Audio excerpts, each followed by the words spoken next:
Trading বার্তায় আপনাদের সকলকে ওয়েলকাম জানিয়ে আজকে একটা অন্য ধরনের ইন্ডিকেটর নিয়ে আলোচনা করব, সেটা হচ্ছে এডিএক্স। যদিও বা আমি ইন্ডিকেটর অতটা পছন্দ করি না, বাট কিছু ইন্ডিকেটর আছে যেগুলো আমরা ইউজ করতে পারি, বাট এমন নয় যে সেই ইন্ডিকেটরের উপরে বেস করে আমরা এন্ট্রি করব বা পুরোপুরিভাবে সেটার উপরেই ভরসা করব, সেটা নয়। আমরা ইন্ডিকেটরকে সবসময় সেকেন্ডারি পারপাস হিসেবে ইউজ করব বা অ্যাজ এ কনফার্মেশন। মানে আমি ধরুন কোনো একটা প্রাইস অ্যাকশনের উপর বেস করে এন্ট্রি করতে চাইছি, বাট আমি কি ঠিক ডিরেকশনে যাচ্ছি বা আমি কি ঠিক করছি তার একটা কনফার্মেশনের জন্য আমরা যে কোনো একটা ইন্ডিকেটর ইউজ করতে পারি।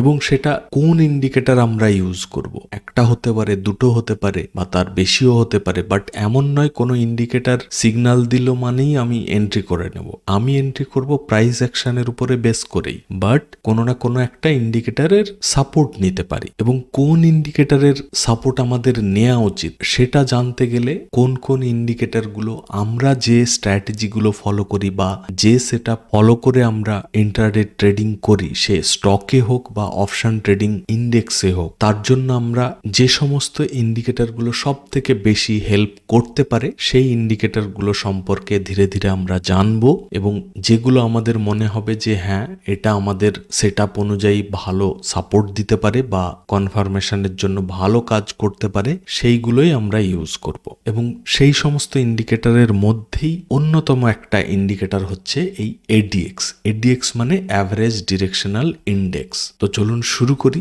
যে কিভাবে আমরা এই এডিএক্স আমাদের চার্টে ইউজ করব বা কিভাবে অ্যাপ্লাই করব এবং কি তার কাজ, কিভাবে আমাদের ট্রেডিং এ এই ইন্ডিকেটরটা আমাদেরকে হেল্প করবে। সবার আগে অ্যাপ্লাই করে নেব।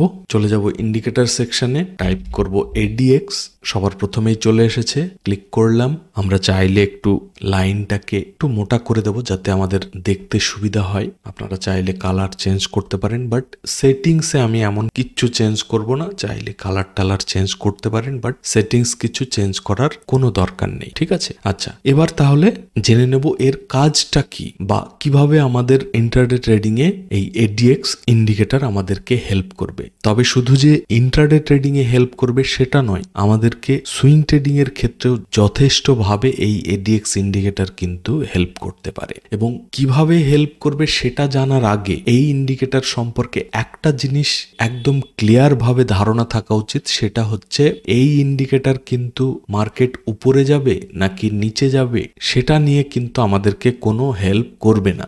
যদিও বা সেটিংস চেঞ্জ করলে ডিরেকশনাল মুভমেন্টের আইডিয়া পাওয়া যায় যে মার্কেট আপ যাবে না ডাউন যাবে, বাট আমরা সেই দিকে যাব না, কারণ তার জন্য আমাদের প্রাইস অ্যাকশন ফলো করেও আমরা বুঝতে পারবো বা ইএম এর সাপোর্ট বা আদার অনেক কিছু আছে যেগুলো দেখে আমরা আরো ক্লিয়ার ভাবে বুঝতে পারবো যে মার্কেট আপ যাবে নাকি ডাউন যাবে। তাহলে এই ইন্ডিকেটরটার কাজটা কি? যদি এই ইন্ডিকেটরটা মার্কেট আপ যাবে নাকি ডাউন যাবে কিছুই না বলতে পারে, তাহলে এটা আমরা ইউজ করব কেন বা এর কাজটা কি? এই ইন্ডিকেটরটা আমাদেরকে হেল্প করবে যে মার্কেট সাইডওয়েজ থাকবে নাকি মুভমেন্ট দেবে। সে মুভমেন্টটা আপ মুভও হতে পারে, ডাউন মুভমেন্টও হতে পারে। আর এখানেই হচ্ছে এই ইন্ডিকেটরটার বৈশিষ্ট্য। বিশেষ করে যারা অপশন ট্রেডিং করে থাকেন এবং তারা সাইডওয়েজ মার্কেটে প্রচুর লস করে থাকেন, সেখান থেকে বাঁচতে আগে থেকে আমরা যদি জানতে পারি যে আজকে মার্কেট ভালো ট্রেন্ডি মার্কেট হবে নাকি সাইডওয়েজ মার্কেট হবে, সেটা যদি আমরা আগে থেকে জেনে যাই তাহলে আমাদের অপশন ট্রেডিং এ তো দারুণভাবে হেল্প করবেই।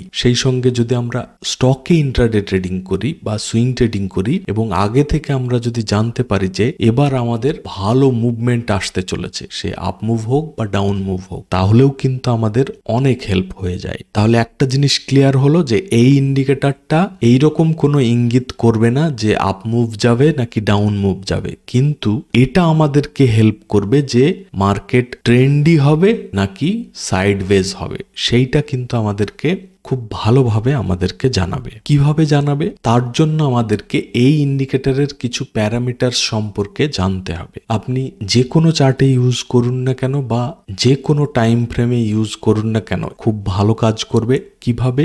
তার জন্য আমরা প্যারামিটার্স গুলো সম্পর্কে জানবো। 0 থেকে 100 পর্যন্ত এর প্যারামিটার্স। সে চার্টের ভ্যালু 13,000 হোক বা 25,000 হোক, যাই হোক, এর ভ্যালু সবসময় 0 থেকে 100ই থাকবে। এবং কিভাবে আমাদেরকে ডিরেকশন দেবে যে মার্কেট সাইডওয়েজ নাকি ট্রেন্ডি হবে। যদি এর ভ্যালুটা যেটা আমরা এখানে দেখতে পাচ্ছি অলরেডি 20 বা এই যে মার্কিং গুলো এটা যে লেভেলে আছে সেই অনুযায়ী এর ভ্যালুটা আমাদেরকে চেক করতে হবে। তো যদি এর ভ্যালু 20-র বিলো হয় তাহলে মার্কেট কি করবে, সাইডওয়েজ।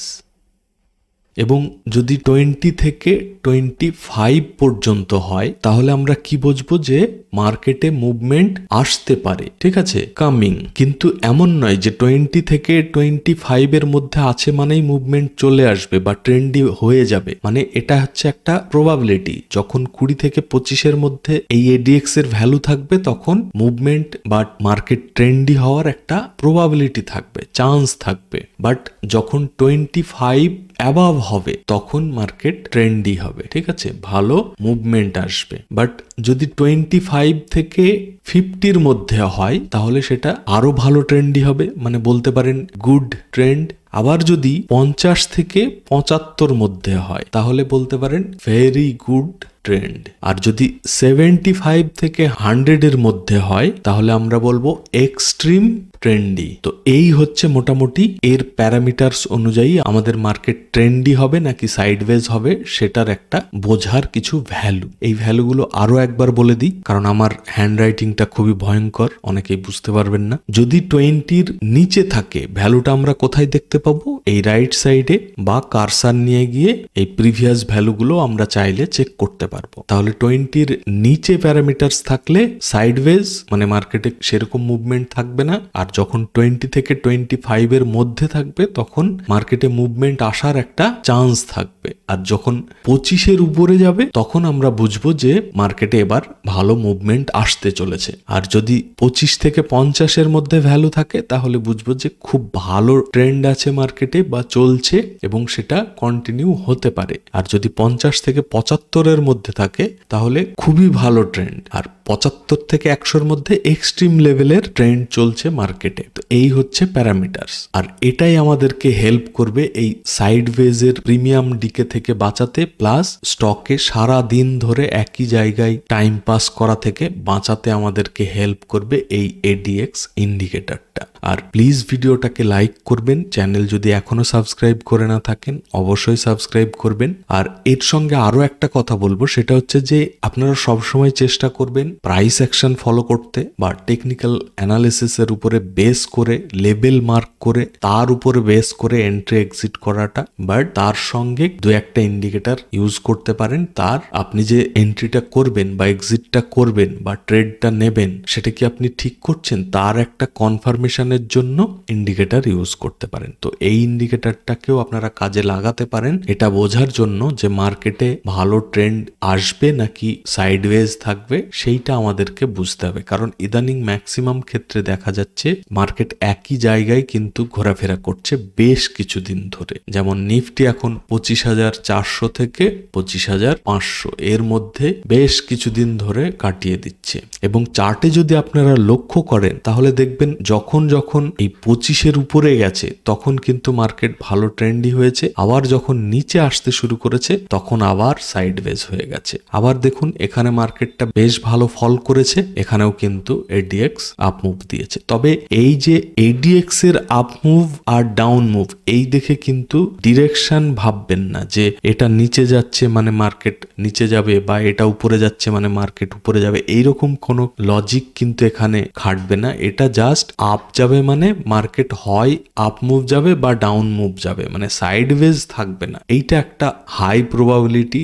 বলতে পারেন। বাট কখনোই এর আপ বা ডাউন অনুযায়ী কিন্তু কোনো ট্রেন্ড ডিসাইড করবেন না। এর একটাই জিনিস লক্ষ্য করবেন, সেটা হচ্ছে এ যখনই 25-এর উপরে যাবে আমরা বিশেষ করে 25 এই যে লেভেলটা এটাকেই আমরা ফলো করব যে এর নিচে মানে সাইডওয়েজ, এর উপরে মানে ট্রেন্ডি, এইটাকে ফলো করলেও আমাদের হয়ে যাবে। তো যখনই এই ADX 25-এর উপরে হবে তখন আমরা বুঝবো যে মার্কেটে ভালো মুভমেন্ট আসতে পারে, আমরা তাহলে এন্ট্রির জন্য প্রিপারেশন নিতে পারি। আর যখনই 25-এর নিচে ট্রেড করতে থাকবে তখন আমরা বুঝবো যে মার্কেটে এখন সেই রকম ভালো মুভমেন্ট নেই, আমরা ওয়েট করে যাব। ঠিক আছে, তো আজকে ভিডিওটা এই পর্যন্তই। আপনারা সকলে ভালো থাকবেন। Thank you, bye by.